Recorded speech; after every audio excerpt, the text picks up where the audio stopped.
Electrifying race. Norris makes history, takes the championship lead, and becomes McLaren's clear favorite. And yes, we're breaking down everything that happened today.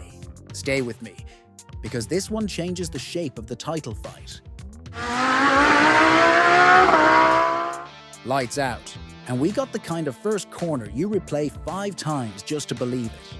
Lando Norris launched like a rocket, but Ferrari and Hamilton were already in the mirrors. And Verstappen catapulted forward to make it 4 wide into turn 1. That's the recipe for a carbon fiber confetti explosion.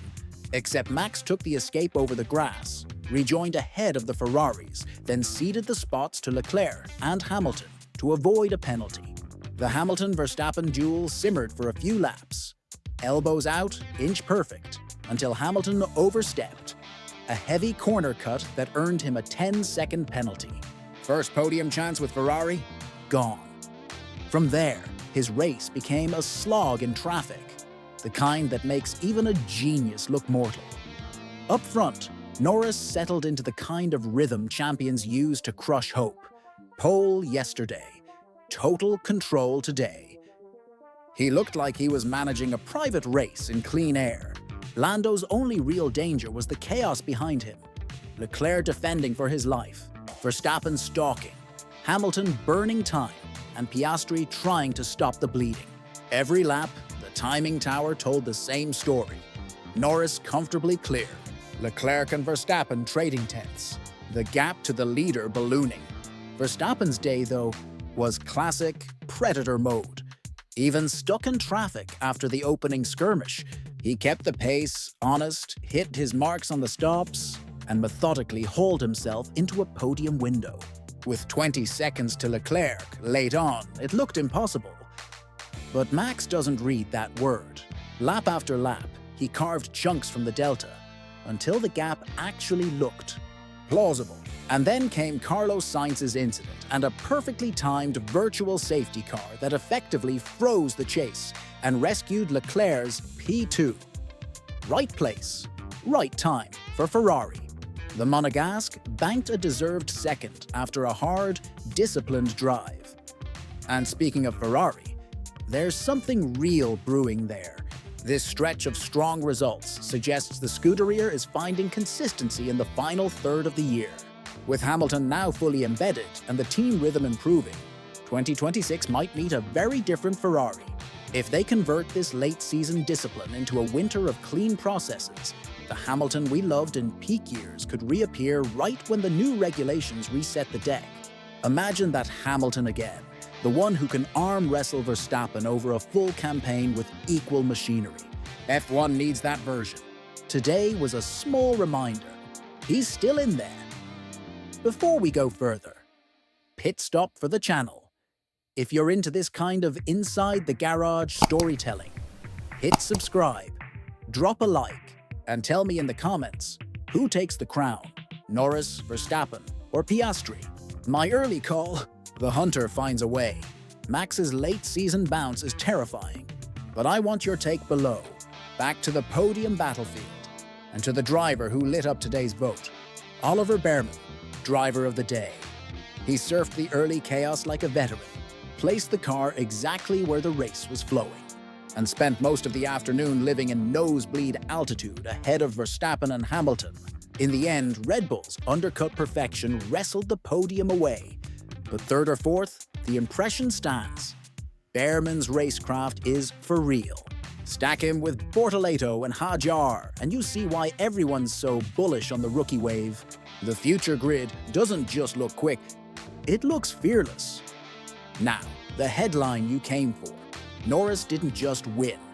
He won by nearly 40 seconds over the Verstappen-Leclerc fight, once the final lap ticked over. It was dominance, full stop, a weekend sweep. Fastest when it mattered, smartest when it mattered more. And with this, the championship lead changes hands. After a relentless run since the Dutch GP, Lando finally stands on top, 1 point ahead of Oscar Piastri. That is a razor blade of a margin. But the perception shift is massive. Inside Woking, when you're leading the drivers' standings and producing perfect Sundays, the gravity of the operation starts to tilt your way. Fair or not, that's how title fights inside one team always feel. Which brings us to Piastri. And to the part of this script that stings if you wear papaya. Oscar's weekend started in a hole. Only P7 in qualifying, then the Turn 1 scramble dropped him to P9. From there, it was resilience and clean execution. He climbed to P5. Brave passes, tidy tire management, no mistakes. That minimized the damage and kept the title alive. But the pattern is clear. The second half of Oscar's season has been a storm of tiny setbacks. And tiny setbacks are poisonous when your teammate is racking up perfect weekends. If Piastri doesn't snap the trend immediately, he risks drifting into default wingman territory. Not because McLaren are villains, but because title arithmetic will start to demand clean air for the points leader. You've heard me say this before. In a two-car title, Saturdays control Sundays. The smallest procedural edges, who leaves first in Q3, who gets toe priority, who owns the undercut on a coin flip call, become giant on the scoreboard. We've already seen McLaren walk that tightrope this fall. They've tried hard to hold the line on equal treatment, and today's race direction looked neutral. But the sport is merciless. If Norris is out front and the calendar is running out, team neutrality can turn into team prudence very quickly. In plain English, if Piastri can't re-establish track position on Saturdays and force clean air on Sundays, McLaren will start protecting Norris's race to secure the driver's crown. That is not scandal. It is championship management.